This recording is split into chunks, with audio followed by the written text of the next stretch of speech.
Hi Grumps, picture the scene. Your train's late, your coffee's getting cold, and the guy behind you is breathing on your neck like he's auditioning for a horror movie.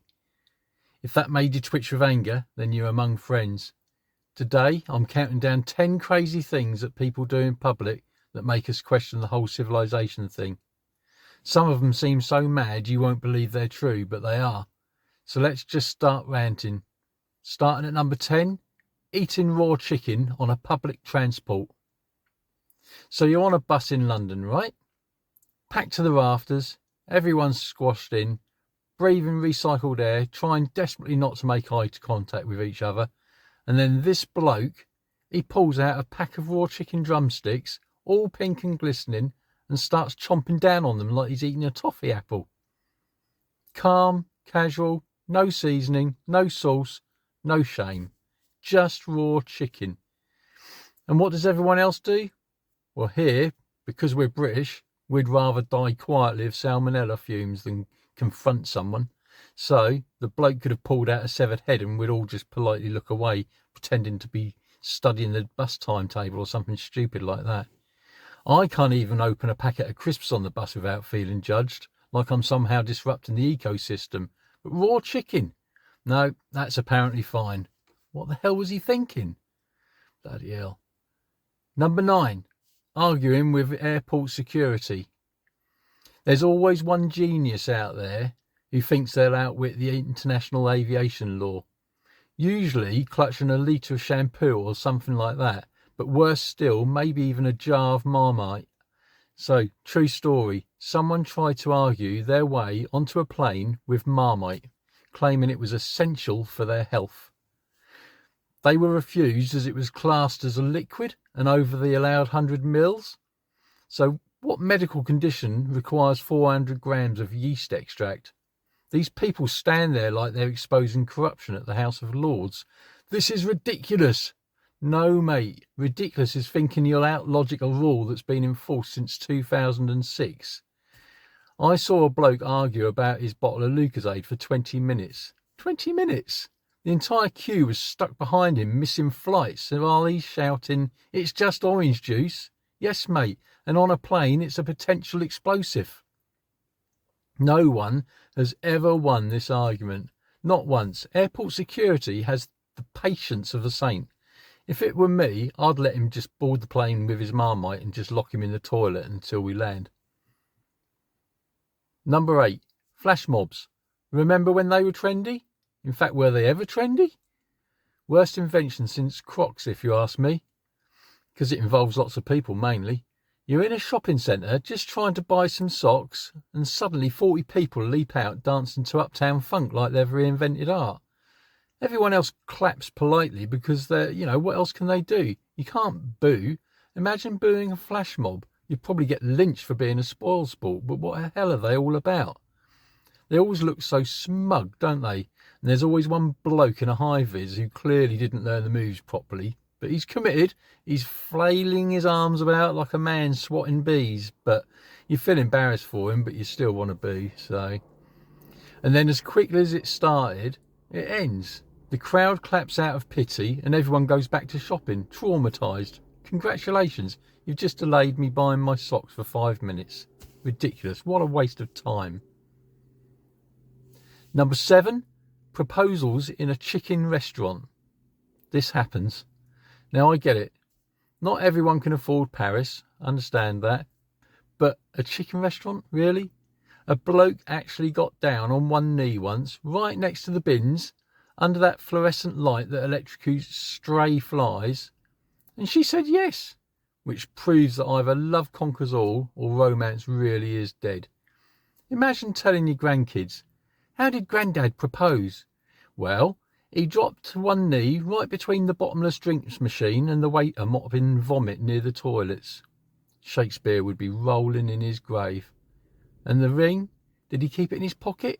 Or did he hide it in the piri-piri sauce like some greasy Kinder Egg surprise?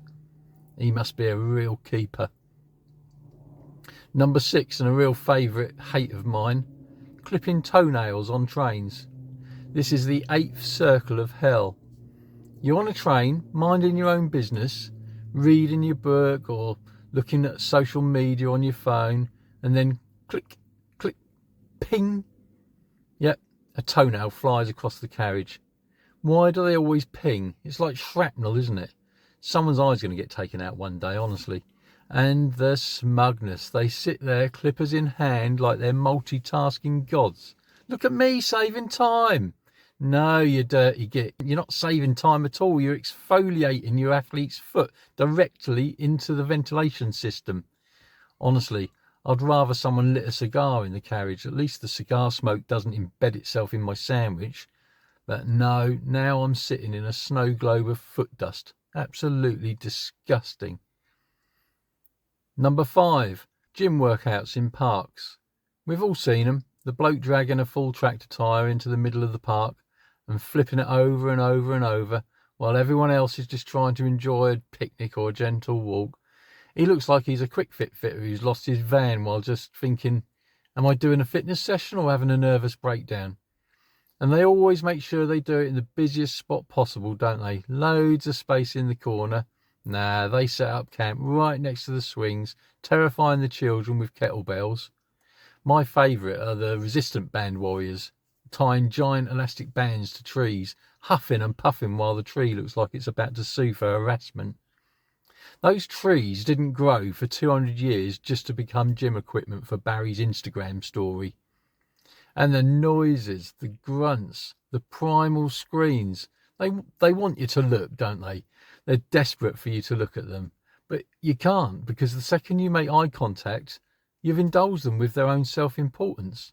They'll start telling you about their daily diet while you're still chewing on your Big Mac.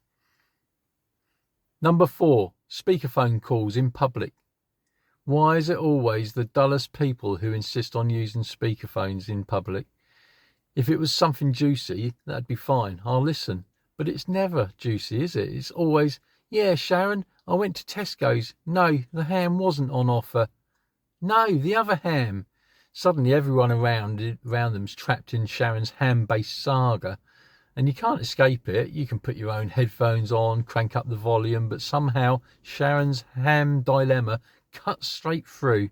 It's like it bypasses the eardrum and lodges itself directly into your soul. And if you glare at them, they look at you like you're the rude one, like you've just interrupted their live podcast. Honestly, at this point, Ofcom should regulate it. Coming up next, Sharon's riveting account of the Asda reduced aisle, live on platform 3. I didn't buy a ticket for this radio drama, I just want to get home. Number 3, feeding seagulls. Tourists love doing this, don't they? They chuck chips at seagulls, laughing like they're Snow White talking to the birds, except instead of bluebirds, it's 40 screaming sky rats dive bombing your toddler. Give one gull a chip and suddenly you've summoned an army, screeching like a heavy metal concert. And the tourists don't stop, they just keep throwing chips. They're delighted by it, honestly. Meanwhile, everyone else is cowering under shop awnings, shielding their ice creams from kamikaze gulls.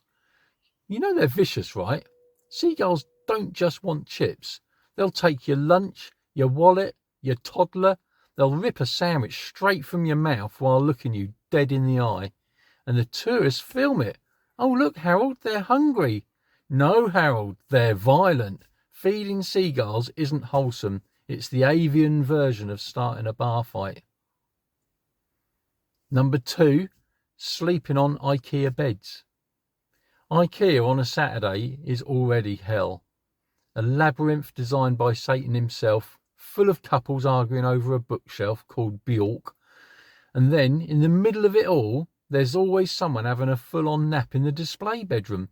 Not just sitting, proper nap, shoes off, belt undone, drool on the pillow.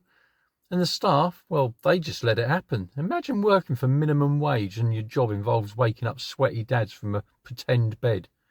Excuse me, sir, could you get up, please? Other people need to test the mattress. The worst ones are those that commit. Duvet up, lights dimmed, pretending this is their house. Meanwhile, their spouse is wandering around the lamp section in tears. Honestly, IKEA should start charging by the hour and just call it a hotel. And finally, my number 1 for today's video are queue jumpers. Queuing is basically Britain's last religion. You can get rid of the monarchy, Parliament, even Greggs, but if you get rid of queuing, society collapses. And there's always that person, the one who drifts in from the side, pretending to be with their mate. Their mate, by the way, is giving them the same look you'd give someone who sits next to you on an empty bus. Like, I don't know this man, please God, don't associate me with him.